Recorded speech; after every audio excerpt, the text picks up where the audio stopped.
지금 우리는 예수님의 대제사장적인 기도를 살펴보고 있습니다. 예수님은 십자가에 달려 돌아가시기 직전이신데 자신의 죽음보다 제자들의 앞날을 염려하고 계셨습니다. 그래서 제자들을 세상의 공격으로부터 보호하고 지켜달라고 기도하셨을 뿐만 아니라 사탄의 공격으로부터 지켜주시고 보호해달라고 기도하고 계십니다. 그것은 우리의 눈에 보이지 않지만 강력한 영적인 원수들이 바로 세상이고 사탄이기 때문입니다. 우린 영적으로 깊은 잠에 빠져지는 경우가 자주 있습니다. 우리가 영적으로 깊은 잠에 빠져 있으면 나타나는 증상들이 무엇이냐면 죄악된 습관에 빠지거나 그렇지 않으면 하나님이 미워하시는 일들에 중독되는 경우들이 많습니다. 영적인 잠에 빠져 있으면 우리가 심취하지 말아야 될 일들에 심취를 하게 되면서 우리가 심취해야 될 영적인 일들에 대해서는 관심이 없어지게 되고 그리고 영적으로 둔감해지게 되고 시간이 많이 흐르면 영적으로 무감각해지게 됩니다. 사탄이 우리 자신과 가정과 교회를 파괴시키려고 할 때 자주 쓰는 방법이 바로 성도들을 영적인 깊은 잠에 빠지게 한다는 것입니다. 그 대표적인 사례가 엘리 제사장 같은 경우라고도 말할 수 있습니다. 우리가 얼마나 영적으로 총명한지를 아는 방법은 우리가 얼마나 영적으로 민감한가를 보면 알 수 있다고 말씀드렸습니다. 우리가 죄에 대해서 민감하면 정반대로 우린 은혜에 대해서 민감합니다. 우리가 세상에 대해서 민감하면 우린 정반대로 하나님 나라에 대해서 민감하게 되고 우리가 사단에 대해서 민감하게 되면 우린 정반대로 하나님에 대해서 민감하게 됩니다. 그래서 하나님이 내게 임재하시는구나. 하나님이 내게서 떠나셨어. 이걸 민감하게 알아차리는 사람은 뭐에 대해서 민감하게 알아차리냐면 사탄이 또 나를 접근하고 있구나. 사탄이 툭툭 나를 건드리고 있구나. 사탄이 나를 지금 접근해서 나를 지금 시험하고 있구나. 이걸 알아차립니다. 영적으로 민감할 때만 알아차릴 수 있는 것이고 똑같은 나지만 영적으로 둔감해지게 되면 사탄이 내게 접근하는지도 알지도 못하지만 내가 눈뜨고 있는데 내 영적인 코를 베가고 내 영적인 귀때기를 떼가고 내 영적인 눈을 파먹고 있어도 알아차리지를 못할 뿐만 아니라 여우가 간을 빼먹어도 빼먹는 것처럼 사탄이 우리의 심장을 도려내고 있음에도 불구하고 그런 줄도 모르고 낄낄대고 웃고 그리고 재미에 취하고 쾌락에 빠져 지내곤 하는 것입니다. 영적으로 무감각해지면 우리의 팔이 난도질 당하고 우리의 심장이 난도질 당해도 모르는 거죠. 우린 영적으로 민감한 것만큼만 영적인 싸움에서 이길 수 있습니다. 그러므로 먼저는 제 자신이 그리고 또 여러분도 늘 깨어 있어야만 영적으로 민감해야만 영적인 싸움에서 승리할 수 있습니다. 주님은 제자들이 자신처럼 영적으로 민감하고 총명해서 이 악한 사탄과 싸움에서 이길 수 있기를 바랬기 때문에 제자들을 위해서 기도하셨던 것입니다. 다만 악에 빠지지 않게 보존하시기를 유함이니이다. 이렇게 기도를 하셨던 것이에요. 사탄은 우리를 공격해서 항상 넘어뜨리려고 합니다. 사탄이 우리가 찬양과 감사 가운데 기쁘게 사는 것을 원치 않아요. 우리가 신나고 활기차게 살아가는 것을 아주 꼴보기 싫어합니다. 왜냐하면 하나님을 미워하고 대적하기 때문에 하나님의 자녀인 우리도 똑같이 미워하고 대적하는 것이에요. 하나님을 쓰러뜨릴 수 없기 때문에 하나님이 사랑하는 자녀인 우리를 쓰러뜨리고 넘어뜨리고 짓밟고 그리고 잘근잘근 씹어 먹어야만 직성이 풀리고 그렇게 하나님이 가슴 아파하고 슬퍼하시는 것을 사탄은 통쾌하게 여기는 것입니다. 그래서 예수님은 우리를 사탄의 공격으로부터 보호하고 지켜달라고 하나님 아버지께 간구를 하고 있는 것이에요. 내가 비옵는 것은 그들을 세상에서 데려가시기 위함이 아니요 다만 악에 빠지지 않게 보존하시기를 위함입니다. 지난 시간에도 말씀드렸지만 여기에서 악은 악 자체라고도 볼 수 있지만 다른 권위 있는 사본에서는 악한 자, 사탄을 가리킨다고 말씀드렸습니다. 그러므로 예수님은 지금 우리를 악한 자, 사탄으로부터 보호하고 지켜달라고 아버지께 기도하고 있는 것이에요. 주님이 제자들에게 가르쳐 주신 기도문에서도 그렇게 주님은 제자들에게 사탄으로부터 너희 자신을 보호하고 지켜달라고 아버지께 기도하라고 가르쳐 주셨어요. 우리를 시험에 들게 하지 마시고 다만 악에서 구하옵소서. 시험은 죄로부터도 오고 세상으로부터도 오고 사탄으로부터 오는 것입니다. 하지만 따로 구별해서 악에서 구하옵소서. 여기서 악도 악한 자, 사탄을 가리킨다고 말씀드렸어요. 왜 주님이 아버지께 우리를 사탄의 공격으로부터 보호하고 지켜달라고 간구하고 계십니까? 아버지께서 우리를 보호하고 지켜주지 않으시면 우리는 사탄의 밥이 되기 십상이기 때문입니다. 우리 힘으로 사탄의 강력한 공격을 막아내지 못함으로 처참하게 패배하고 인생의 낙오자가 될 것이 뻔했기 때문이에요. 그래서 주님은 우리를 위해 이 간구를 하고 계신 것입니다. 그렇다면 사탄은 그리스도인을 어떻게 공격할까요? 지난 시간에 두 가지를 말씀드렸습니다. 사탄이 우리를 공격하는 방법은 첫째, 우리의 자아를 공격하는 방법이 있다고 했습니다. 지난 시간에 살펴봤습니다. 두 번째 방법은 사탄이 진리를 공격함으로 우리를 공격합니다. 사탄이 우리를 공격하는 방법은 우리의 자아, 우리의 인격, 우리의 죄성을 공격해서 우리를 넘어뜨리는 것입니다. 두 번째는 진리를 공격하는 것이에요. 진리를 사용해서 우리를 공격하는 것입니다.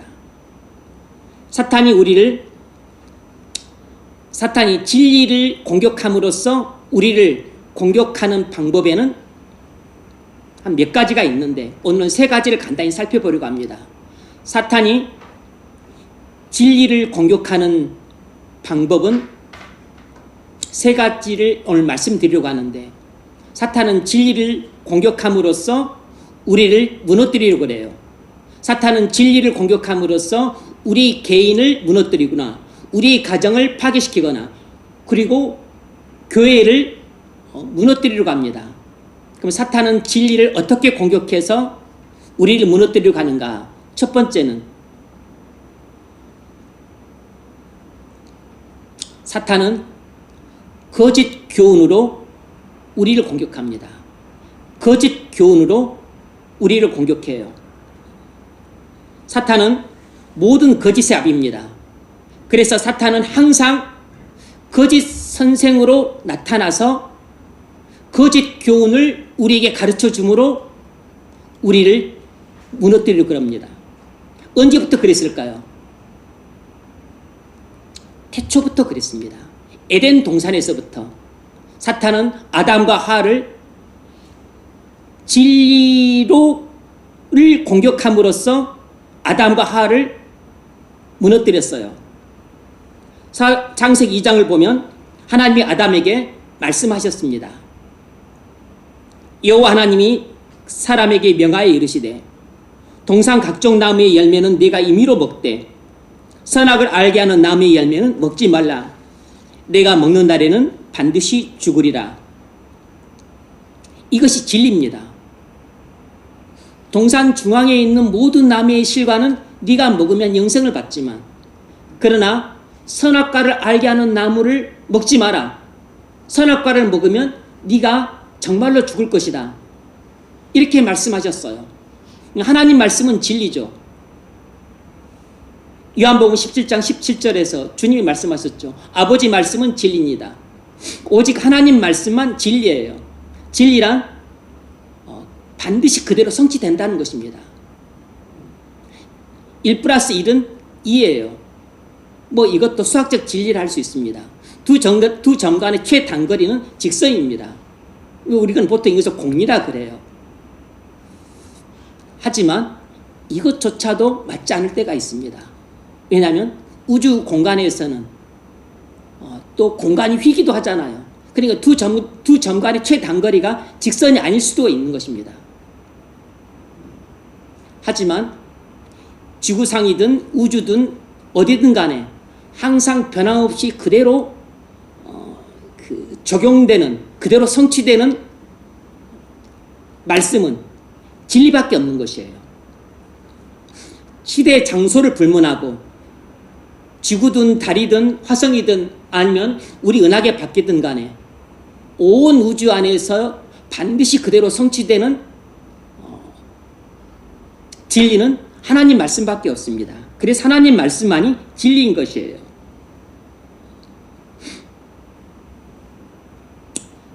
시간이 어느 정도 흐른 뒤에 사탄이 슬며시 하와를 찾아와서 거짓 교훈으로 유혹합니다. 창세기 3장 4절, 뱀이 여자에게 이르되 너희가 결코 죽지 아니하리라. 하나님이 하신 말씀과 정반대의 말씀을 했어요. 사탄은 항상 그렇습니다. 하나님이 죽으리라 그러면 사탄은 죽지 않을 것이다. 죽지 않아. 이렇게 말합니다. 너희가 그것을 먹는 날에는 너희 눈이 밝아져서 하나님과 같이 되어 선악을 알 줄 하나님이 아심이니라. 죽기는커녕 천만의 말씀, 너희 눈이 밝아져서 너희는 하나님처럼 될 것이다. 이렇게 아담과 하와 속에 있는 본성을 건드렸습니다.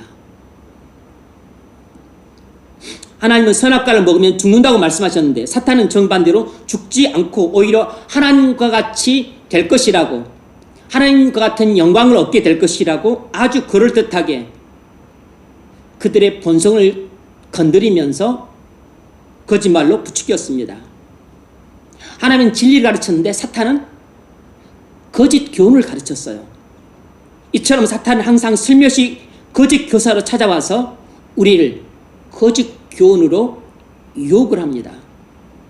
하와가 사탄의 거짓 교훈을 믿었습니다.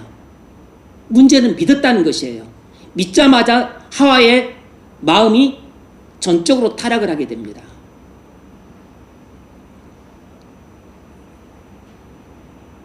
그래서 하와의 마음이 사탄의 거짓말을 믿자마자 그 마음이 전적으로 타락을 하게 되는데, 그 결과 하와가 육체의 정욕에 붙들리고 안목의 정욕에 사로잡히고 이생의 자랑이 불리듯 일어나게 돼요.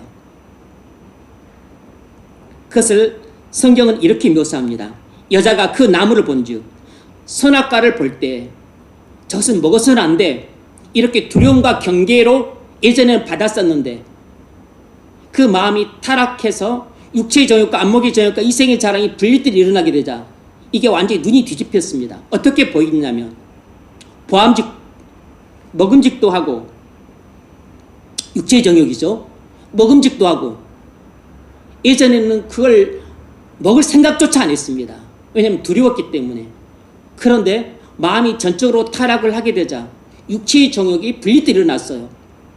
예전에는 절대 먹고 싶은 생각도 없었는데 이제는 먹고 싶은 생각이 간절하게 일어났습니다. 먹음직도 하고 보암직도 하고, 보니까 너무 아름답게 보이는 거예요. 뿐만 아니라 지혜롭게 할 만큼 탐스럽기도 한지라 보암직도 하고 안목의 정욕이 분리듯 일어났습니다.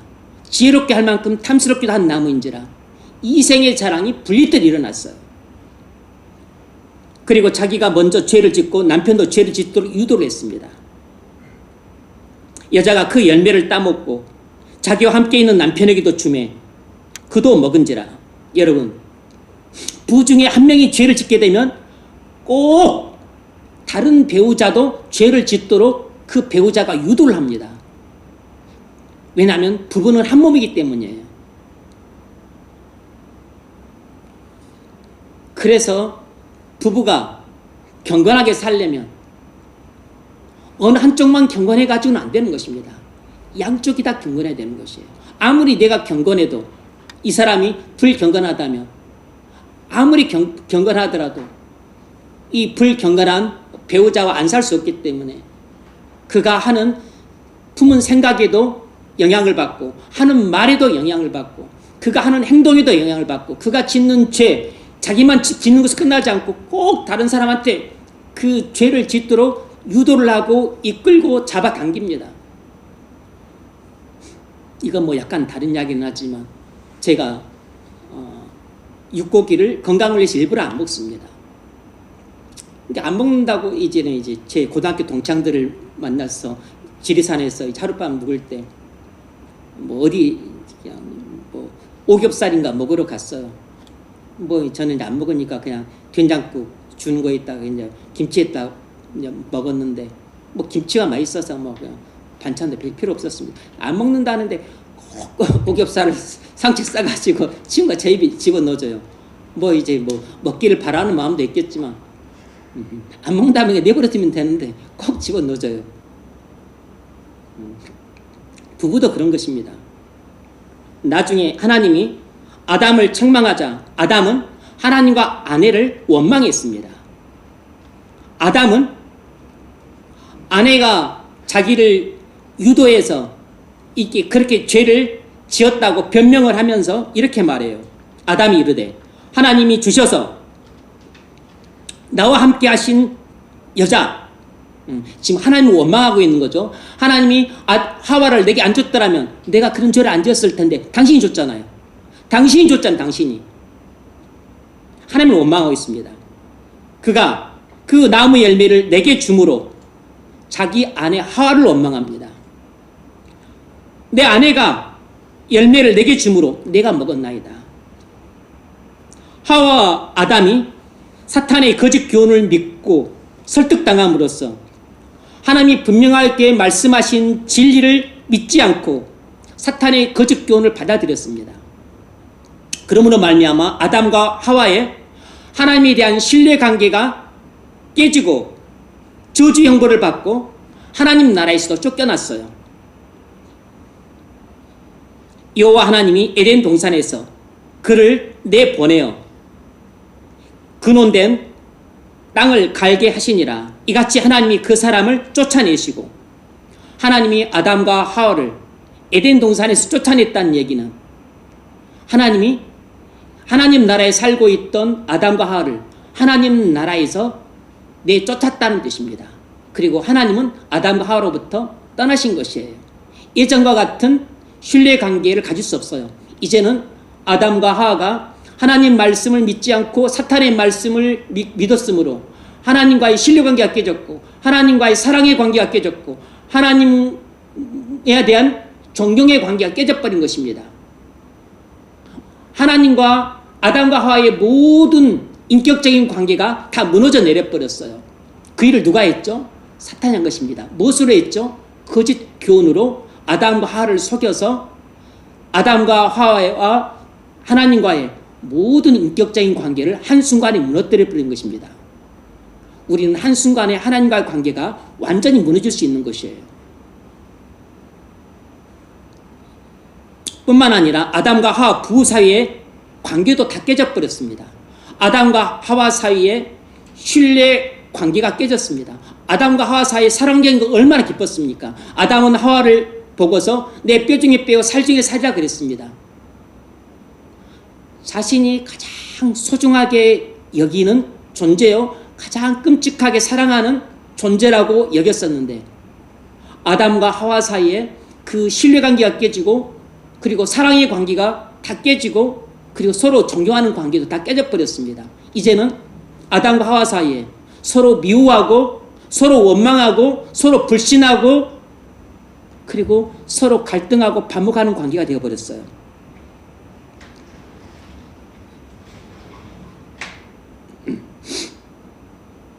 사탄이 거짓 교훈으로 공격함으로 말미암아 그 공격을 막아내지 못한 결과 아담과 하와의 부부 사이의 관계가 깨지고 그리고 첫 가정이 깨지고 첫 교회가 깨진 것입니다. 이처럼 사탄은 에덴 동산으로부터 거짓 교훈으로 사람들을 속여서 부부 사이 관계를 깨뜨렸고 가정을 깨뜨렸고 교회를 깨뜨렸습니다. 여러분, 사탄은 태초부터 지금까지 거짓 교훈으로 우리를 공격해서 영원한 형벌에 이르게 하고 있습니다.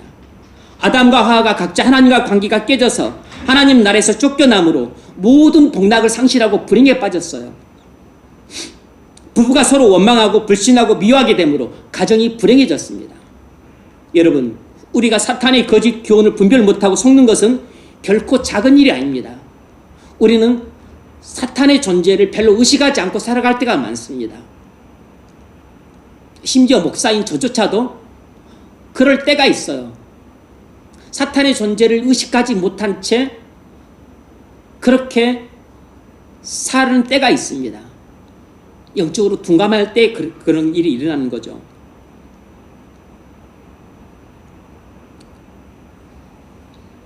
그런데 사탄의 거짓말에 속아서 시험에 들고 실족하는 것은 단순히 아이고 내가 좀 실수했네, 아이고 내가 좀 죄를 범했네, 아이고 내가 좀 잘못했네, 이런 정도로 끝나면 그나마 다행인데, 많은 경우는 우리가 아이고 좀 잘못했네, 내가 죄를 지었네, 이런 정도로 끝나지 않고 우리가 생각하고 상상하는 것 이상의 엄청난 손실을 입고, 그리고 엄청난 우리 인생에 큰 피해를 입게 됩니다. 그래서 우리의 강력한 원수들은 죄이기도 하고 세상이기도 하지만 가장 강력한 원수는 항상 사탄인 것이에요.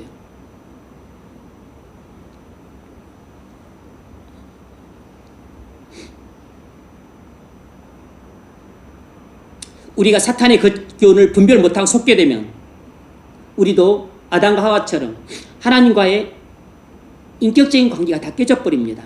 하나님과의 신뢰관계가 깨져버려요. 하나님과 신뢰관계가 깨진다는 것은 모든 관계가 깨졌다는 뜻입니다.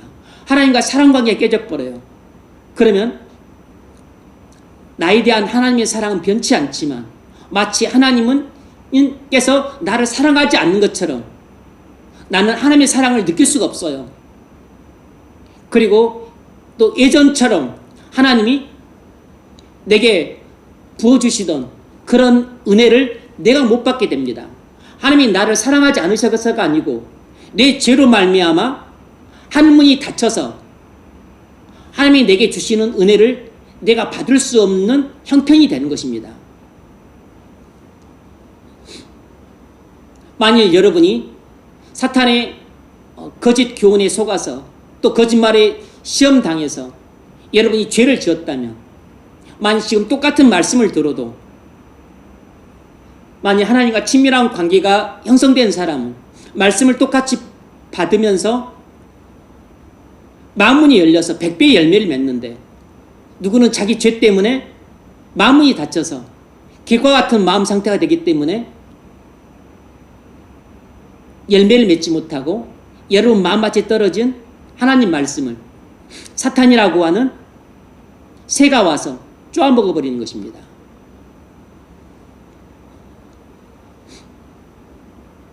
한순간에 불행에 빠져요. 뿐만 아니라 사람들과의 신뢰관계도 깨지고 사랑의 관계도 깨져서 서로 원망하고 불신하고 미워하게 되므로 사람도 잃게 됩니다. 가정도 잃게 되고 교회도 잃게 되는 것이에요. 사탄은 항상 자신의 사자인 거짓 교사를 광명의 천사로 위장시켜서 보냅니다. 그 사실을 잘 아시나요?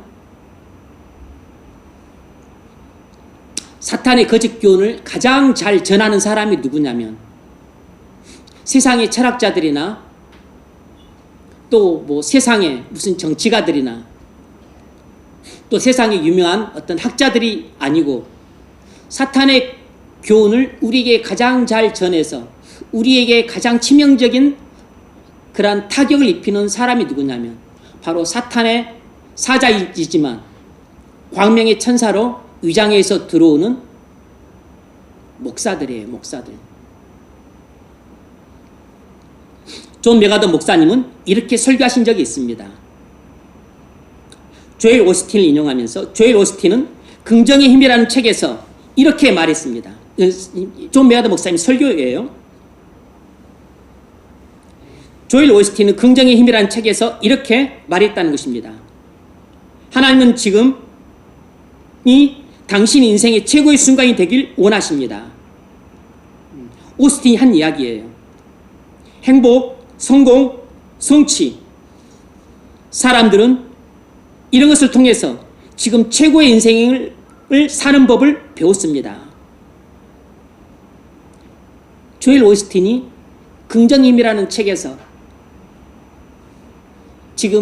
지금이 바로 여러분 인생의 최고의 순간이기 때문에 바로 지금 최고의 인생을 살아야 된다고 말하고 있는 것이에요.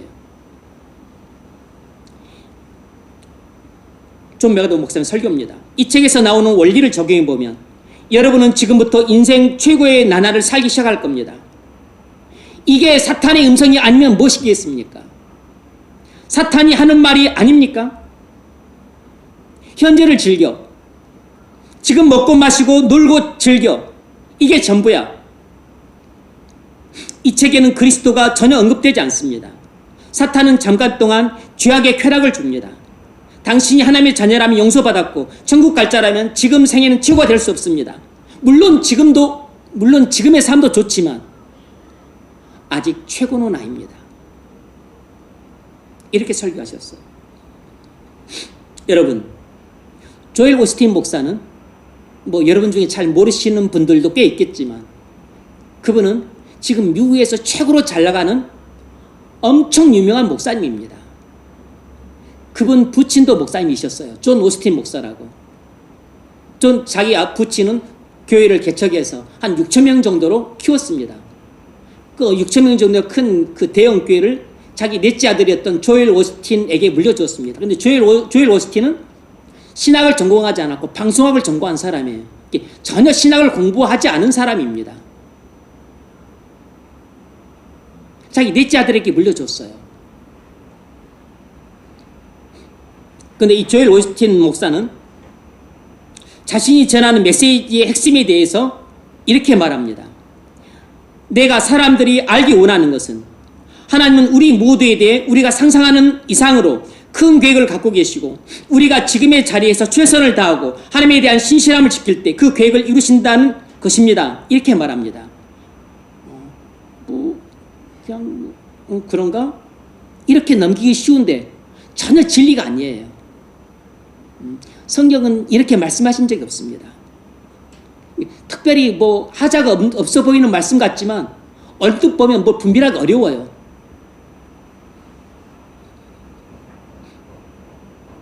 놀라운 것은 이 조엘 오스틴 목사가 종교다운주의자라는 사실입니다. 아는 사람이 별로 없습니다. 이렇게 말합니다. 내리 킹 토크쇼에서 2010년도 9월에 이렇게 말했습니다. 그리스도만이 유일한 구원의 길이 아니라는 것입니다.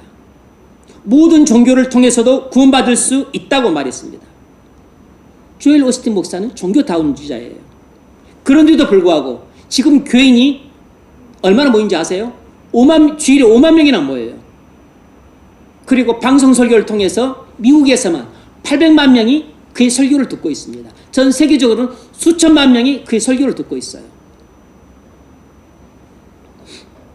그는 말하기를 자기 신앙은 그리스도가 중심이 되는 삶이 아니라 긍정적인 생각을 통해 이루어지는 물질적 풍요로운 삶을 영위하는 것이 목적이라고 말했습니다. 그는 그리스도의 중심적인 삶을 살라고 가르치지 않고 긍정적인 생각을 통해서 이 세상에서 지금이 최고의 순간이 될 수 있도록 풍요로운 삶을 살라고 가르치고 있습니다. 이것이 바로 사탄이 자신의 사자들을 통해서 전하는 거짓 교훈인 것입니다. 어디서 전하고 있죠? 예배당에서 전하고 있어요. 예배당에서. 주님의 몸된 교회인 하나님 자녀들을 대상으로 사탄의 사자가 되어서 거짓 교훈을 전하고 있는 것입니다. 레이크우드 교회 신앙 고백서에 나와 있는 내용입니다. 그가 하고 있는 교회 이름이 레이크우드 교회예요. 이것은 성경이 가르치는 제자 삶과는 전혀 관계가 없습니다. 조엘 오스틴 목사는 번영 복음에 근거한 책들을 많이 썼습니다. 긍정의 힘, 이 책이 제일 유명해요. 긍정의 힘. 두란노에서가 나왔습니다. 이런 책은 번역을 하지 말아야 되는데 그냥 무차별적으로 번역을 합니다. 이거 완전히 사탄이 전하는 거짓 교훈 가득 찬 책이에요. 전혀 복음과 진리와 관계가 없는 책입니다. 또 책 이름이 잘 되는 나예요. 잘 되는 나. 잘 되는 나. 긍정의 힘. 여러분 그것이 무슨 경건서적입니까? 이 사람은 완전히 번영 신학에 빠져있는 사람입니다. 나의 재능은 어떻게 하면 사람들이 하나님으로부터 축복받는 삶을 살 수 있는지 가르치는 것이라고 믿고 있다는 것입니다. 여러분 이처럼 사탄은 자신의 종들을 광명의 사자로 위장시켜서 교회 안에 들여보내 하나님 자녀들을 거짓 교훈으로 유혹하여 영벌의 길로 인도하고 있습니다. 바로 지옥으로 인도하는 어둠의 사자가 누굽니까? 바로 이런 사람들인 것이에요. 저는 존 메가더 목사님이 조엘 오스틴 그의 이름과 그 책을 인용하면서 이렇게 설교하는 걸 듣고서 깜짝 놀랐습니다. 아니 저 연세도 지긋하시고 저 유명하시고 저 경건하신 목사님이 저렇게까지 또 설교를 하시나? 근데 그분은 그렇게 설교해야 당연하다고 믿고 있으신 것 같아요. 여러분 이것보다 더 강력하고 효과적인 사탄의 공격이 어디 있겠습니까? 목사가 하나님의 종이라는 이름을 빙자해서 하나님 교회를 섬기는 예배당을 지어놓고서 그리고서 사탄의 음성을 들려주고 사탄의 전하는 거짓 교훈으로 하나님 백성들을 호도합니다. 그리고 여기 앉아있는, 거기서 앉아있는 사람들은 전부 자기가 하나님의 자녀라고 믿고 있고 지금 하나님 말씀을 듣고 있고 지금 나는 하나님 나라로 가고 있다고 믿고 있는 것이에요. 매주 5만 명이 그런 설교를 듣고 있습니다. 매주 수백만 명이 미국인들이 듣고 있어요. 매주 수천만 명이 방송 설교를 그런 거 듣고 있는 것입니다. 초대교회 당시에도 가장 큰 문제는 사탄이 보낸 거짓 교사들이 거짓 교훈으로 교회를 마구마구 허물어뜨렸다는 것입니다. 사도 바울이 복음을 전해서 갈라디아 교회를 세웠습니다. 그런데 그 갈라디아 교회에도 거짓 교사들이 들어와서 거짓 복음을 전했습니다. 바울은 오직 예수 그리스도를 믿음으로만 구원을 받는다고 전했는데 이 거짓 교사들은 나중에 들어와서 아니다. 예수를 믿어야 되지만 예수 믿음으로만 구원받는 건 아니고 예수 믿음 플러스 할례 플러스 그리고 모세의 율법을 지켜야만 구원받는다. 이렇게 가르쳤습니다. 이것이 바로 사탄이 전하는 거짓 교훈인 것이에요. 그런데 놀랍게도 갈라디아 교인들은 바울이 전한 복음과 진리를 버리고 거짓 교사들이 전한 이 거짓 교훈을 받아들였습니다. 그래서 갈라디아 교회에 큰 혼란이 일어났어요. 이처럼 사탄은 교회에 거짓 교사들을 보내 거짓 교훈을 전함으로써 복음과 진리로 애써 싸운 교회를 한 번에 무너뜨리고 그리고 때로는 서서히 무너뜨리고 그리고 밑둥부터 흔들어 놓는 것입니다. 이렇게 교회를 무너뜨리는 데 있어서 하나님의 사자를 빙자한 사탄의 사자가 목사의 이름을 갖고 그리고 거짓 교훈을 전해서 교회를 혼란에 빠뜨리는 것보다 교회를 더 크게 타격을 주는 다른 방법이 없어요. 이 방법이 최고의 방법인 겁니다. 이 좋은 방법이 있는데 사탄이 왜 안 쓰겠습니까? 사탄이 가장 즐겨 쓰는 방법이 이 방법인 것이에요. 골로새 교회도 사도 바울이 전도해서 세운 교회입니다. 거짓 교사들이 골로새 교회에도 들어와서 온갖 이단 사설을 늘어놨습니다. 신비주의, 영지주의, 헬라 철학. 골로새 교회에 거짓 교인들이 넘쳐나서 바울이 이를 수습하기 위해서 보낸 편지가 골로새서예요. 여러분, 사탄은 교회를 가만히 두지 않고 허물어뜨리기 위해서 불철주의와 노력하기 때문에 호시탐탐 무너뜨릴 기회를 노리고 있다는 걸 알아야 됩니다. 사탄은 우리를 가만히 두지 않고 우리를 무너뜨리기 위해서 늘 호시탐탐 노리고 있다는 것을 알고서 우린 늘 깨어 근신하고 있어야 돼요. 제가 몇 번 말씀드렸는데 우리 교회의 산하, 지교회였던 산회의 교회라고 하는 이 교회는 장로님과 권사님 부부가 신사도 운동에 빠져서 담임 목사님을 호도해서 충남에 있는 한 교회까지 모시고 다니면서 결국 교회를 수렁에 빠뜨렸습니다. 담임 목사님은 그 잘못된 교인에 사로잡혀서 자기는 자격 없다면서 사임하고 결국은 이 장로님과 이 권사님 부부가 완전히 사탄의 사자가 되어서 교회를 장악해서 노예가 수습하려고 임시당회장을 보냈는데 못 들어오도록 막아버리고 완전히 교인들을 선동해서 그냥 교회를 잡아먹어버렸습니다. 장로 권사님 부부 손에 넘어가 버렸어요. 노예가 손을 못 씁니다.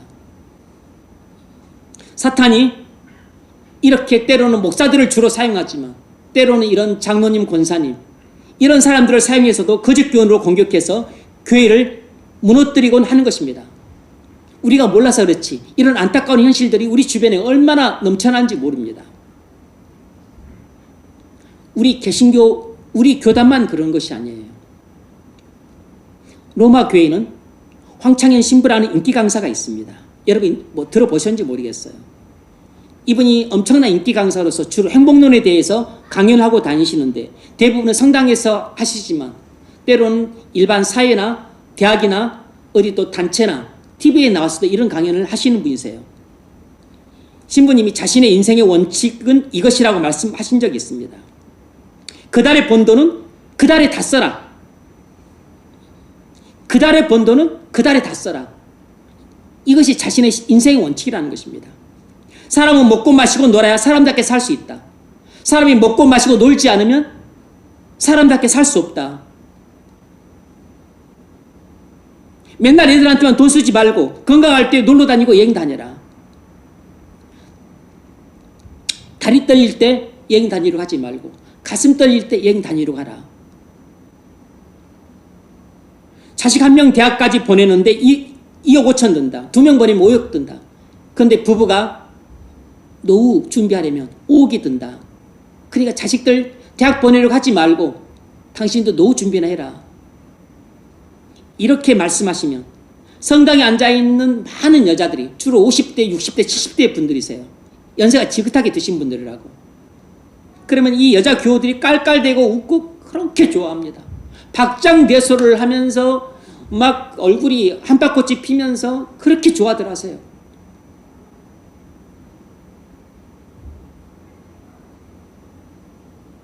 엄청난 인기 강사라서 서울대에서도 강연하시고 TV도 출연하세요. 여러분, 이것은 진리가 아니라 거짓 교훈입니다.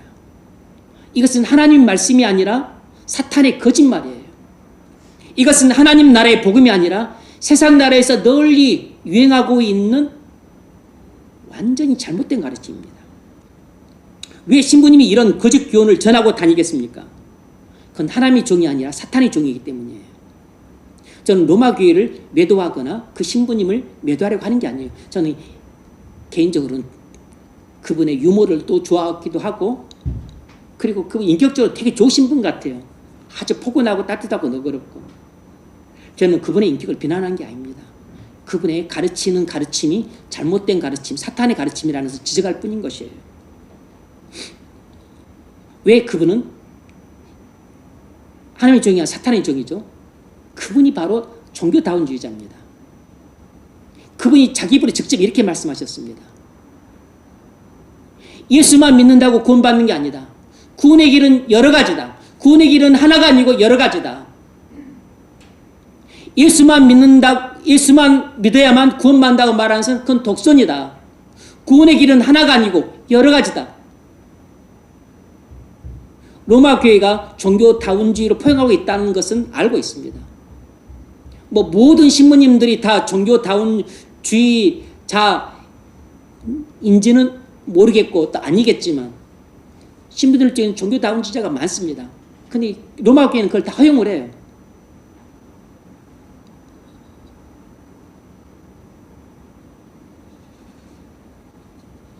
여러분, 종교다운주의자가 사탄의 종이 아니면 누가 사탄의 종입니까? 근데 여러분, 우리는 종교다운주의가 현대에 나온 가르침으로 알고 있지만 아닙니다. 종교다운주의는 옛날부터 있었어요. 옛날부터. 17세기 영국 청교도에 있던 윌리엄 거널이 쓴 하나님의 전신갑주라고 하는 책에 보면 윌리엄 거널이 이렇게 기록하고 있습니다. 사람들은 성경에 지옥에 가는 길이 많다고 한 것처럼 천국에 가는 길도 여러 가지라고 말한다. 이게 바로 종교다운주의예요. 영국 17세기 그 청교도들이 넘쳐나고 그 경건한 목사님들이 지도하고 있던 그 당시에도 이런 종교다운주의 사상을 가진 종교다운주의자들이 꽤 많았다는 것입니다. 마틴 루이스 목사님은 이렇게 말했습니다. 로마 교회는 사탄의 걸작품이다 그랬습니다. 로마 교회는, 천주교는 사탄의 걸작품이라는 것입니다. 로마 교회는 천주교를 말하는 것이에요. 천주교는 사탄의 걸작품이라는 것입니다. 여러분, 로마 교회의 가르침에 속지 마세요. 로마 교회의 가르침은 성경의 가르침이 아닙니다. 그건 사탄의 가르침이에요. 개신교의 목사의 가르침도 믿기 어렵고 심지어 우리 교단 목사님들의 가르침조차도 다 검증을 해야 될 판국이지만 어찌 로마 교회의 신부님의 가르침을 믿는단 말입니까? 자, 그렇다면 우리가 이렇게 넘쳐나는 거짓 교훈에 속지 않으면 어떻게 됩니까? 진리의 허리띠를 매야 돼요. 진리로 우리 마음의 허리띠를 매야 됩니다. 에베소서 6장 14절 진리로 너희 허리띠를 매고 사도 바울이 사탄이 우리를 공격할 때 우리가 어떻게 사탄의 공격을 방어하고 어떻게 사탄을 공격해서 물리칠 것인가 이것을 말할 때 하나님의 전신갑주를 입으라고 전체적인 대안을 제시했어요. 그런데 하나님의 전신갑주를 입으라고 하는 이 말 속에는 특별히 6가지 구체적인 항목이 있는데 그 중에 하나가 바로 진리로 허리띠를 매라는 것입니다. 진리로 너희 허리띠를 매고 여기서 허리는 무엇을 의미할까요? 우리 마음을 의미합니다. 우리 마음의 중심. 사도 베드로가 베드로전서 1장 13절에서 이렇게 말했습니다. 너희 마음의 허리를 동이고 너희 마음의 허리를 동이고 진리로 허리띠를 메고 동인다는 것은 진리로 우리의 마음의 중심을 꽉 붙잡으라는 것입니다. 여러분, 우리 허리띠를 어쩔 때 맵니까? 바지가 내려가지 않도록 하기 위해서 단단히 졸라 매잖아요. 뭐 할 때 그렇습니까? 밥 먹을 때는 풀어요. 좀 느슨하게 합니다. 앉아있을 때 좀 느슨하게 해요. 집에서 그냥 TV 보고 할 때 허리띠가 졸라매지 않습니다. 그때 누가 허리띠를 졸라맵니까? 그냥 허리띠도 필요 없는 그냥 펑퍼지만 그냥 뭐 파자마 입고 있죠. 허리띠는 언제 졸라매죠? 달리기 할 때 졸라매는 것입니다. 우리가 막 바쁘게 일을 할 때, 몰두할 때, 그리고 또 걸어갈 때, 달릴 때, 그때 허리띠를 졸라매는 것이에요. 우리가 진리로 우리 마음의 허리띠를 졸라매야 되는 것은 진리로 우리 마음의 허리띠를 졸라매야만 우리가 천국까지 믿음의 경주를 할 수 있기 때문이에요. 우리 그리스도인은 지금 이 땅에서 저 천국을 향해서 믿음의 달리기를 하고 있는 사람입니다. 믿음의 달리기를 하려면 뭘 해야 되죠? 믿음으로 달리려면 뭘 해야 되냐고요? 진리로 우리 마음의 허리띠를 졸라매야 되는 것입니다.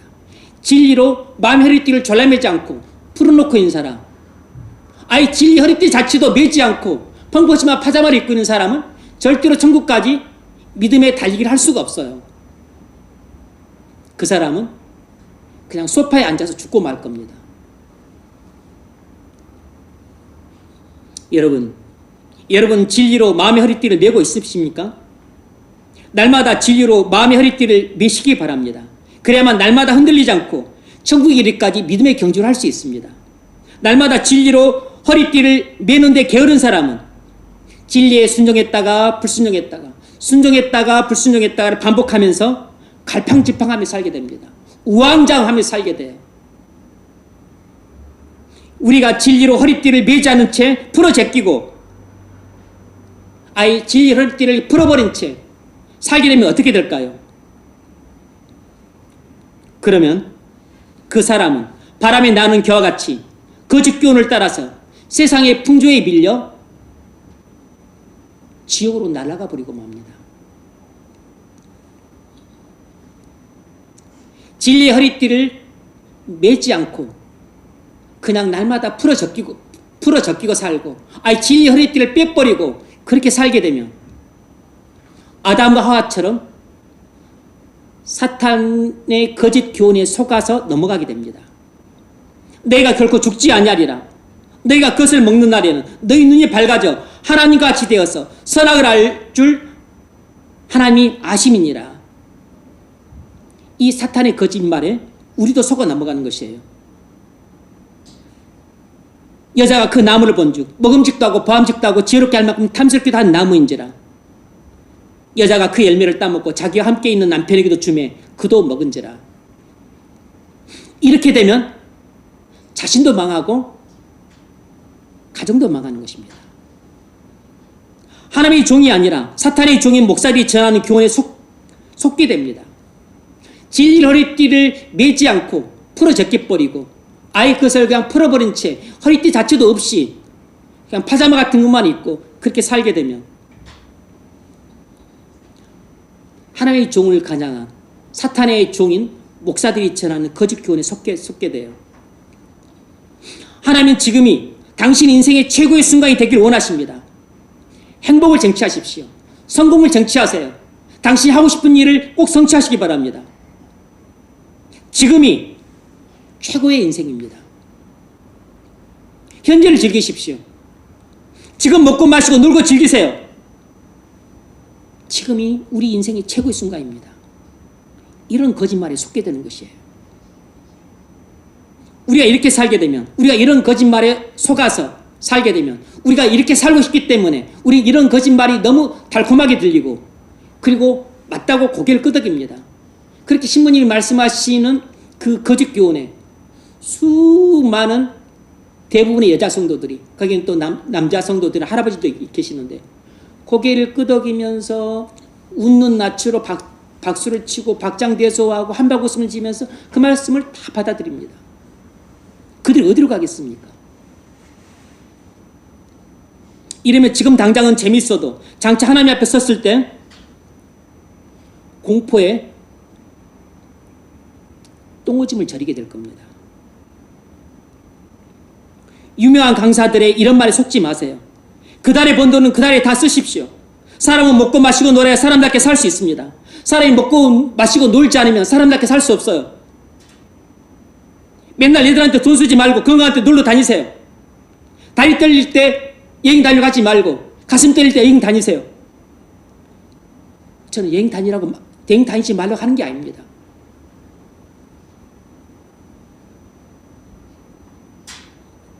사탄은 거짓 교사를 통해서 항상 하나님의 말씀하신 것과 다르게 말합니다. 항상 사탄은 우리 귀를 즐겁게 하는 부드러운 말로 우리를 보호합니다. 토마스 브루스가 쓴 사탄의 책량 물리치기라는 책에 보면 거짓 교사들의 7가지 특성을 언급하는데 그 중에 첫 번째 특성이 항상 거짓 교사들은 부드러운 말로 우리에게 아첨한다 그랬습니다. 거짓 교사들의 첫 번째 특징은 항상 부드러운 말로 우리에게 말해서 우리에게 아첨한다는 것입니다. 그래서 거짓 교사들이 하는 말은 우리 귀에 너무 달콤하게 들려요. 우리를 웃음나게 만듭니다. 왜냐하면 우리의 타락한 본성에 딱 맞는 말을 하는 것이에요. 우리가 그렇게 살고 싶은데 어느 교회에서는 절대 그렇게 살라고 말하지 않아요. 근데 거짓 교사가 나타나서 근데 그 거짓 교사가 때로는 목사고 뭐 때로는 신부입니다. 나타나서 하나님의 말씀이 있냐 이렇게 사탄의 말을 전합니다.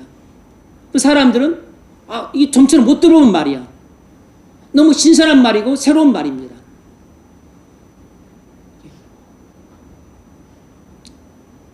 너무 즐겁게 듣습니다. 너무 반갑게 받아들여요.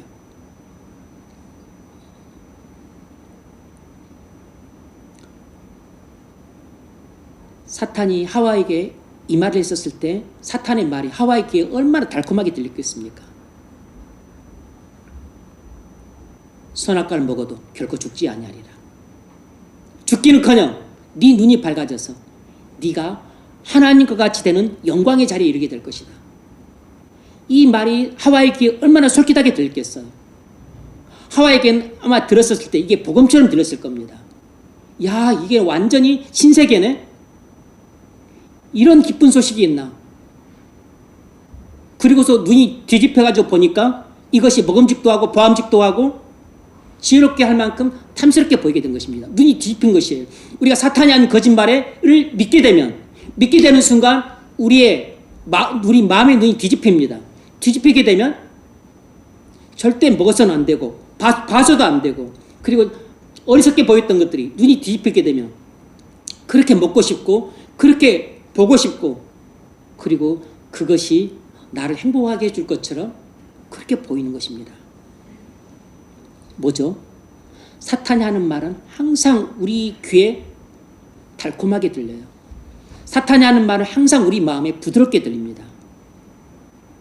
당신에게 부드러운 혀로 당신의 그 타락한 본성을 딱딱 만족시키면서 해주는 그런 아첨의 말이 당신을 지옥으로 끌고 가는 사탄이 하는 거짓말이라는 것을 아셔야 됩니다. 지금이 당신 인생의 최고의 순간입니다. 현재를 즐기십시오. 지금 먹고 마시고 노세요. 그달에 번 돈은 그달에 다 쓰십시오. 사람은 먹고 마시고 놀아 사람답게 살 수 있습니다. 하나님이 언제 그렇게 말했습니까? 하나님은 그렇게 말씀하신 적이 없어요. 그건 전부 사탄의 거짓 교훈입니다. 하나님이 이렇게 말씀하셨습니다. 마태복음 6장 33절 잘 들어보십시오. 이게 하나님 말씀이에요. 예수님이 우리에게 하신 말씀입니다. 그런즉 너희는 먼저 그의 나라와 그의 의를 구하라. 너희는 먼저 그의 나라와 그의 의를 구하라. 그리하면 이 모든 것을 너희에게 더하시리라. 그러므로 내일 일을 위하여 염려하지 말라. 그러므로 내일 일을 위하여 염려하지 말라. 내일 일은 내일이 염려할 것이요 한날의 괴로움은 그날이 족하니라. 사탄은 우리에게 너 나중에 어떻게 하려고 그래? 너 대비해야지. 너 생활 걱정해야지. 그거 생각해야지. 그렇게 말합니다. 하나님은 그렇게 말씀하신 적이 없어요.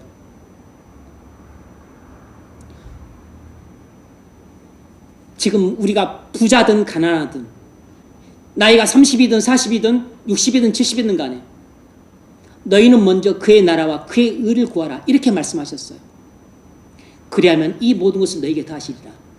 우리에게 모든 것을 더하시겠다고 하는 것은 우리가 30대, 40대, 50대, 60대 이때도 먹고 마시고 할 일용할 양식을 하나님이 공급해 주시겠다는 약속이기도 하지만 우리가 60대, 70대, 80대가 되어서도 우리의 노후에도 일용할 양식을 공급해 주시겠다는 약속이에요. 그러니까 이렇게 말했죠. 34절에서 그러므로 너희는 내일 일을 염려하지 말라. 이 이야기를 첨부한 것입니다. 지금 제가 인용하고 있는 말씀의 포인트는 바로 34절에 있어요. 내일 일을 위하여 염려하지 말라. 하나님의 나라와 하나님의 의를 구하는 사람에게 하나님이 보장해 주신 약속은 우리의 노후도 책임져 주신다는 것입니다.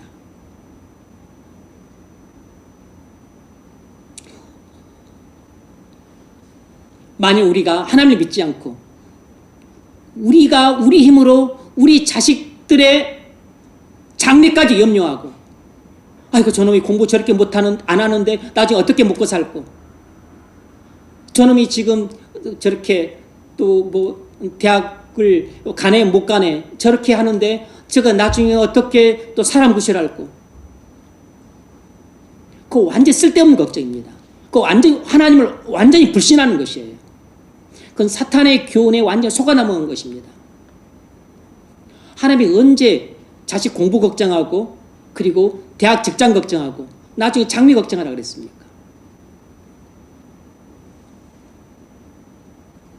걱정할 것은 저가 예수 그리스도를 믿고 그리고 하나님의 인도하심을 따라 살아가느냐, 그의 중생을 걱정해야죠. 그의 회심을 걱정해야 된다고.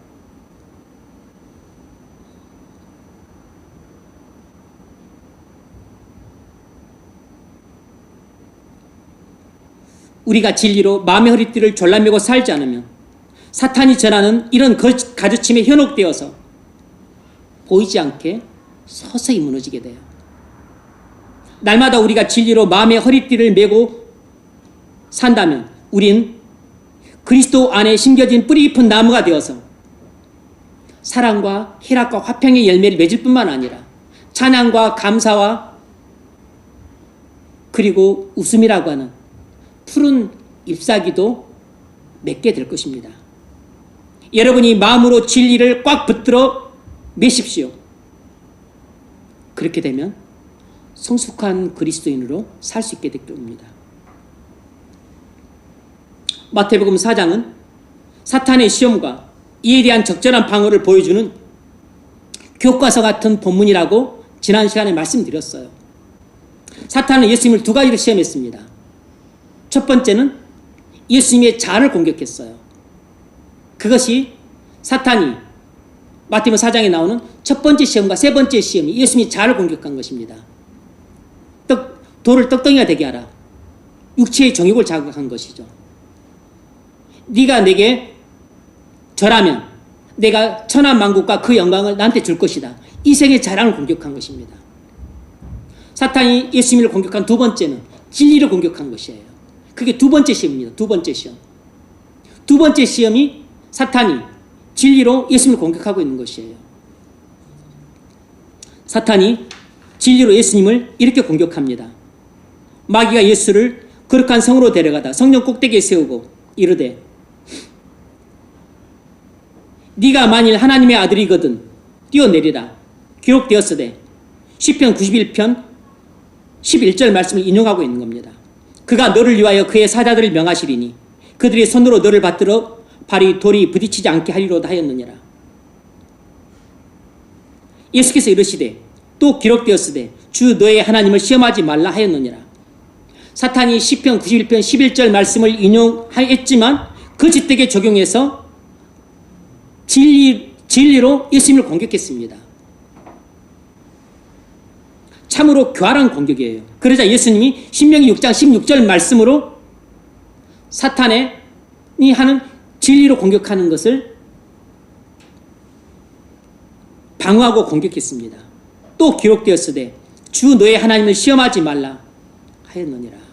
여러분, 거짓 교사들도 성경을 인용해서 아주 그럴듯하게 거짓 교훈을 전합니다. 속지 마세요. 예수님은 말씀 자체이시기 때문에 사탄의 공격에 적합한 신명기 6장 16절 말씀으로 방어하고 공격해서 물리쳤습니다. 우리는 어떻게 해야 됩니까? 우리는 어떻게 사탄의 공격을 물리칠 수 있죠? 매일같이 진리로 우리 마음의 허리띠를 졸라매야 됩니다. 오늘 내가 진리로 마음의 허리띠를 졸라맸으면 그걸로 한 달을 살 수 있는 게 아니에요. 왜냐하면 허리띠는 여러분 아다시피 풀어지잖아요. 느슨해지잖아요. 그러니까 매일같이 진리로 우리 허리띠를 졸라매야 되는 것입니다. 오늘도 졸라매고 내일도 졸라매고 일주일 내내 졸라매야 되는 것이에요. 한 달 30일 내내 졸라매야 되는 거예요. 1년 365일 내내 졸라매야 되는 겁니다. 그래야 사탄의 공격에 적합한 말씀으로 방어하고 공격해서 물리칠 수 있습니다. 진리로 너희 허리띠를 매라. 존 메가다 목사님은 또 이렇게 설교하신 적이 있습니다. 옛날엔 번영신학이 오순절 은사주의 운동의 한 부분이었는데 지금은 교회 전체에 퍼졌습니다. 번영신학은 사람들에게 하나님이 아닌 하나님의 상품을 줍니다. 그리스도가 아닌 그리스도의 상품을 줍니다. 그들은 그리스도를 원하는 게 아닙니다.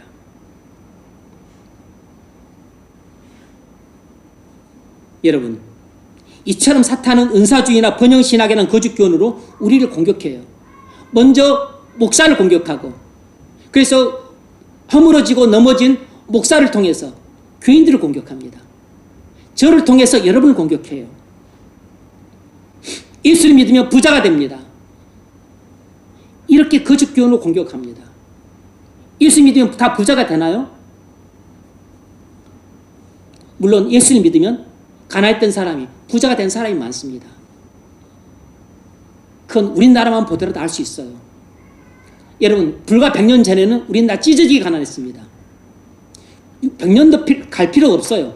60년 전만 하더라도 우리나라가 세계에서 가봉인가 말란가 어디 까먹었네. 가봉인가 말린가 하는 아프리카 그 나라 다음으로 세계에서 두 번째로 가난했던 나라입니다. 60년 전에. 우리나라 국민 소득이 63달러가 됐었어요. 52달러인가? 그런데 우리나라가 세계에서 두 번째 가난했던 나라인데 지금 60년이 지난 오늘 60년밖에 안 지났습니다. 60년밖에. 근데 지금 우리나라가 세계 13위 경제 대국이에요. 군사력으로는 올해 보니까 또 5위로 올랐습니다. 군사력으로는 5위고 경제력으로는 2위입니다. 물론 1인당 GDP로 하자면 세계 33위예요. 예수를 믿으면 많은 사람들이 부유해지는 건 사실입니다. 왜냐하면 하나님께서 복을 주시니까. 근데 예수를 믿는다고 해서 무조건 부자가 되는 건 아니에요. 예수를 믿으면 병이 낫습니다. 이것도 복음이 아닙니다. 거짓 복음입니다. 물론 예수를 믿음으로써 병 나은 사람들 많아요. 신유의 은사가 있고 또 병고치를 받는 경우도 많습니다. 하지만 예수를 믿는다고 해서 모든 병이 다 낫습니까? 그렇지 않아요. 여러분, 목사들 중에서도 병 걸려 죽은 사람 많습니다. 암으로 죽은 사람 많아요. 하지만 예수를 믿으면 병이 낫는 경우도 많이 있긴 합니다. 하지만 예수를 믿으면 병이 낫습니다 라고 말하는 것은 사탄이 전하는 거짓 교훈이지 목사가 전하는 복음은 아니에요.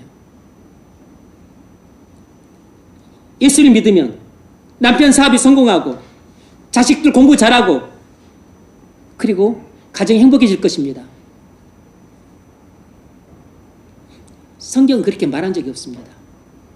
사탄이 전하는 거짓 교훈이에요. 이런 거짓 가르침에 우리는 어떻게 대적해야 됩니까? 진리로 대적해야죠. 진리로. 어떤 진리로 대적해야 되죠? 그리스도 한 분만으로 충분하다. 이것이 이런 거짓 가르침을 일격에 타파할 수 있는 진리예요. 그리스도 한 분만으로 충분하다. 성경 어디서 말하고 있습니까? 성경이 여러 군데에서 그렇게 말하고 있지만 시편 23편 1절에서 그 점을 잘 말해주고 있어요. 여호와는 나의 목자시니 내게 부족함이 없으리로다. 여호와는 나의 목자시니 내게 부족함이 없으리로다. 나의 목자가 누굽니까? 그리스도예요. 그리스도. 예수님이 나의 목자시라고. 예수님은 나의 목자시니 내게 부족함이 없으리로다. 이 뜻인 것입니다. 그가 나를 푸른 초장에 누이시며 실만한 물가로 인도하시는도다. 양은 좀처럼 눕는 경우가 없어요. 되새김질하다가 서서 되새김입니다. 만약 양이 누웠다면 그건 배가 터지도록 부르기 때문에 누운 것입니다. 더 이상 먹을 필요가 없기 때문에.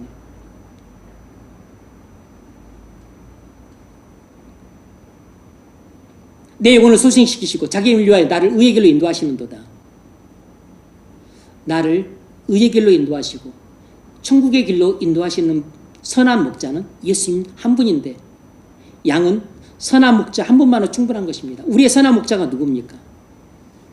예수 그리스도 한 분뿐인 것이에요. 내 건강이 어떻든 그리스도 한 분만으로 충분한 것입니다. 내가 부자든 가난하든 그리스도 한 분만으로 충분한 것이에요. 내가 살든 죽든 그리스도 한 분이면 충분한 것입니다. 내가 죽는다고 해서 그리스도께서 나의 선한 목자가 아니고 그리스도는 내게 부족한 분입니까? 아닙니다. 내가 사는 것보다는 죽는 것이 더 나으니까 지금 나를 데려가시는 것이고 그리고 10년 뒤에 나를 데려가시는 것이에요. 신앙생활을 하고 나이를 먹으니까 좋은 것 가운데 하나는 살아갈수록 시간이 지나고 나이를 먹을수록 이 세상의 삶에 대한 애착이 많이 사라지는 것입니다. 예전에 집착했던 많은 것들에 대해서 이제는 손을 좀 놓게 돼요. 서서히 떠나갈 마음의 준비를 조금씩 하게 됩니다. 그리고 이 세상보다 저 세상에서의 삶에 대해 더 관심이 많아지고 좀 더 사모하게 되고 그리고 점점 더 열망이 뜨거워지게 돼요. 내 죄를 사하시고 나를 인도하시고 내 능력 되시고 나의 왕 되시는 그리스도 한 분이면 제게 충분합니다. 이것이 바로 진리인 것이에요. 이것이 성경이 가르치는 진리입니다. 이것이 하나님 말씀이에요. 아버지 말씀은 진리입니다. 하나님 말씀만이 진리인 겁니다. 신부가 말했다고 진리가 아니고 목사가 말했다고 진리가 아닙니다. 그리스도 한 분만으로 충분합니다. 오늘날 이런 고백은 참 듣기 어렵습니다. 하지만 이 진리가 여러분의 영혼을 안전하게 보호하고 지켜줄 겁니다. 이 진리가 여러분의 가정을 안전하게 보호하고 지켜줄 겁니다. 바로 이런 진리가 우리 교회를 안전하게 보호하고 지켜줍니다. 우린 사탄의 공격을 분별해야 됩니다. 정확히 분별해야 돼요. 우리가 사탄의 공격을 분별하기 위해서 해야 될 일이 무엇이죠? 성경에 정통해야 됩니다. 성경을 아는 지식에 능통해야 돼요. 성경을 모르면 우린 사탄의 공격을 분별 못하기 때문에 막아낼 수가 없어요. 사탄의 공격을 막아내고 물리치려면 사탄이 거짓교훈으로 공격할 때 사탄이 거짓교훈으로 나를 공격하고 있구나. 나를 지금 시험하고 있구나. 나를 흔들려고 하고 있구나. 이걸 알아채려면 우리는 하나님 말씀에 능통해야 돼요. 베네아 교인들이 그랬습니다. 베네아에 있는 사람들은 간절한 마음으로 말씀을 받고 이것이 그러한가 하여 날마다 성경을 상고함으로 그랬습니다. 그래서 그 중에 믿는 사람이 많았다 그랬습니다. 여러분, 우리가 하나님 말씀에 능통하기 위해서 뭘 해야 되죠? 개인적으로는 성경을 묵상해야 됩니다. 개인적으로는 집에서 성경을 꾸준히 읽어야 돼요. 성경 묵상과 성경 읽기가 여러분이 하나님 말씀에 능통해질 수 있는 가장 지름길이에요. 두 번째로 여러분이 해야 될 것은 성경 공부입니다. 그건 교회에서 하시면 돼요. 굳이 여러분이 개인적으로 집에서까지 그렇게 하실 필요는 없습니다. 개인적으로 여러분이 집에서 하시는 것은 성경 읽기와 성경 묵상을 하시면 됩니다. 그러면 여러분은 성경을 아는 지식을 얻게 될 것이고 그리고 하나님 말씀에 능통하게 되어서 사탄이 거짓교훈으로 여러분을 공격할 때 여러분은 진리로 믿음의 방패를 삼을 수 있고 진리로 사탄을 공격해서 물리칠 수 있어요. 그것을 위해서는 개인적으로 집에서는 성경을 읽고 묵상하셔야 됩니다. 두 번째로는 교회에서는 성경 공부를 하는 것이에요. 물론 예배 때 설교를 듣고 그리고 또 성경 공부도 하지만 예배 때 설교를 들음으로 여러분이 또 진리로 무장이 되죠. 뿐만 아니라 또 성경을 깊이 읽고 넓게 공부함으로써 성경을 아는 지식에 더욱 정통할 수 있습니다. 한 달이 될까요? 1년 하면 될까요? 10년이면 충분합니까? 아닙니다. 여러분, 영어 수학도 하루 해가지고 안 돼요. 1년 해가지고 안 됩니다. 10년 하면 됩니까? 10년 하지 안 됩니다, 여러분. 죽을 때까지 학문을 해도 다 깨우치지 못하는데 하물며 하나님 말씀을 어떻게 10년 해가지고 충분합니까? 20년, 30년, 100년을 해도 부족합니다. 우리는 죽을 때까지 평생토록 하나님 말씀을 읽고 묵상하고 그리고 교회에 나와서는 설교를 듣고 성경 공부를 함으로써 하나님 말씀을 조금씩 배워갈 뿐인 것이에요.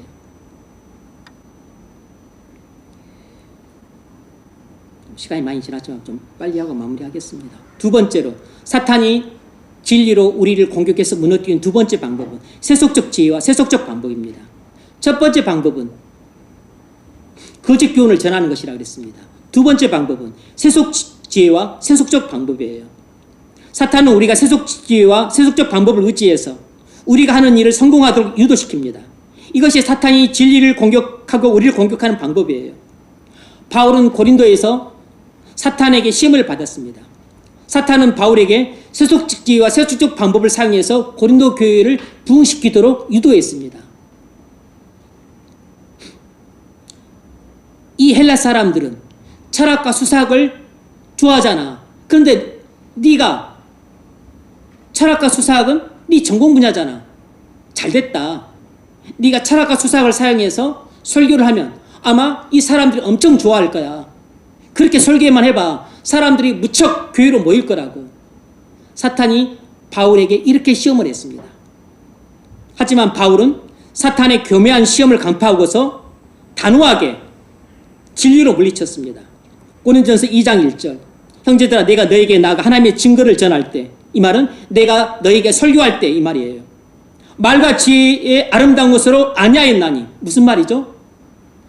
내가 설교할 때 철학을 쓰지 않았고 너희가 좋아하는 수사학을 쓰지 않았다는 것입니다. 내가 너희 중에서 예수 그리스도와 그가 십자가에 못 박힌 것 외에는 아무것도 알지 아니하기로 작정하였습니다.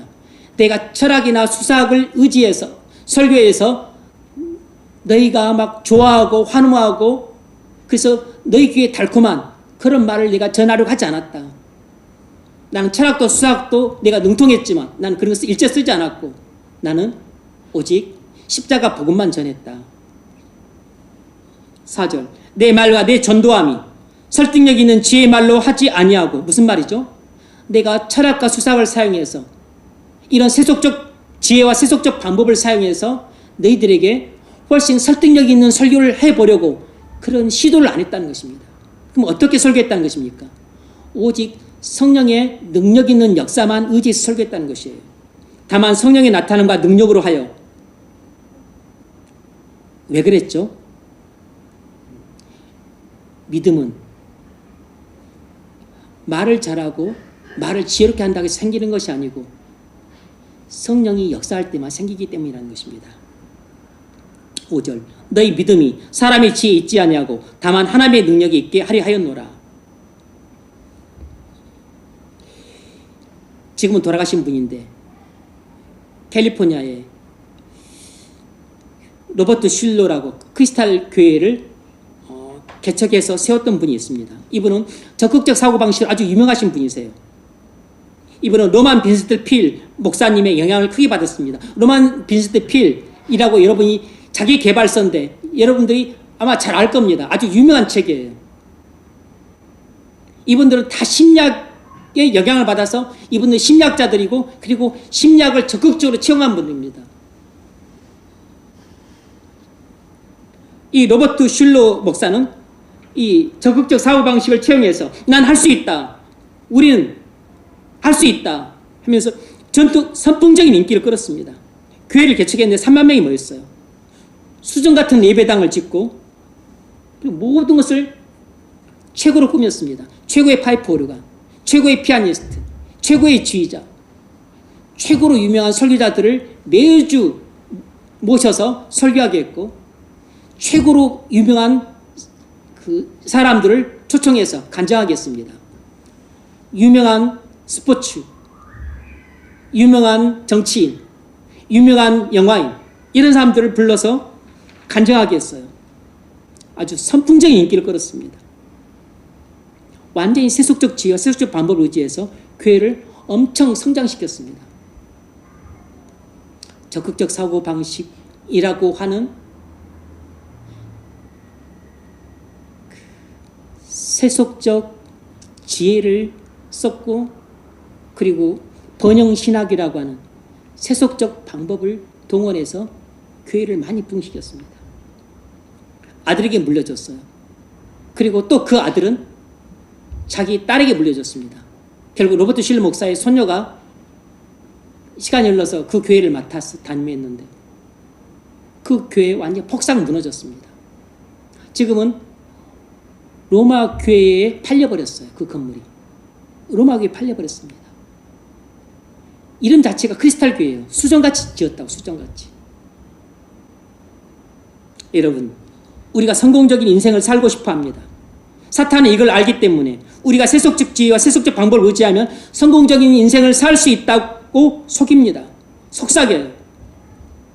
공부를 잘해야 성공해. 좋은 학교를 가야 성공할 수 있다고. 돈을 많이 벌어야 인간 대접받아. 돈 없으면 인간 대접 못 받아. 너무 그럴듯하지 않습니까? 세상에서 다 그렇게 말하잖아요. 얼굴이 예뻐야 사랑받고 행복할 수 있어. 그거 우리 친구도 한 말이 우리 엄마도 하던 말인데, 엄마가 말했던, 친구가 말했던, 누가 말했던 간에 그건 사탄의 속삭입니다. 집이 넓고 차가 커야 우리가 즐겁게 살고 행복하게 살 수 있어. 여러분, 행복해지기 위해서 세속적 지혜를 의지하지 마세요. 편안하고 안락한 삶을 살기 위해서 세속적 방법을 동원하지 마십시오. 사탄이 태초부터 에덴 동산에서부터 지금까지 늘 변함없이 이런 세속적 지혜와 세속적 방법을 사용해야만 우리가 행복할 수 있다고 그렇게 속삭였습니다. 거기에 아담과 하와가 넘어갔던 것이에요. 그리고 그 위에 타락한 모든 인생들이 거기에 넘어가서 지금은 지옥에 살고 있습니다. 세 번째로, 사탄이 진리로 우리를 공격하는 방법이 뭐냐면 교회를 분열시키는 것입니다. 사탄은 교회를 분열시켜서 진리를 허물어뜨리기도 합니다. 어떻게 말입니까? 진리의 자리에 진리 아닌 것을 갖다 놓는 것입니다. 교회에서 진리의 자리에 진리 아닌 것을 갖다 놓게 되면 교회가 분쟁에 빠지게 되고 분열에 빠지게 됩니다. 고린도 교회는 지도자의 인격과 성향을 진리의 자리에 갖다 놓음으로써 교회가 분열됐어요. 고린도 교인들은 사분오열됐습니다. 나는 바울파다, 베드로파다, 그리스도파다, 아볼로파다. 네 파로 나눴습니다. 네 파로. 근데 이 중에서 나쁜 분이 아무도 없어요. 그리스도와 나머지는 다 그리스도의 신실한 종들입니다. 왜 이렇게 나눠졌죠? 자신들이 좋아하는 지도자의 인격과 성향을 따라서 그렇게 파가 나뉘어졌는데, 지도자의 인격과 성향을 진리의 자리에 놓은 것입니다. 진리에. 그 중요하지 않은 것인데.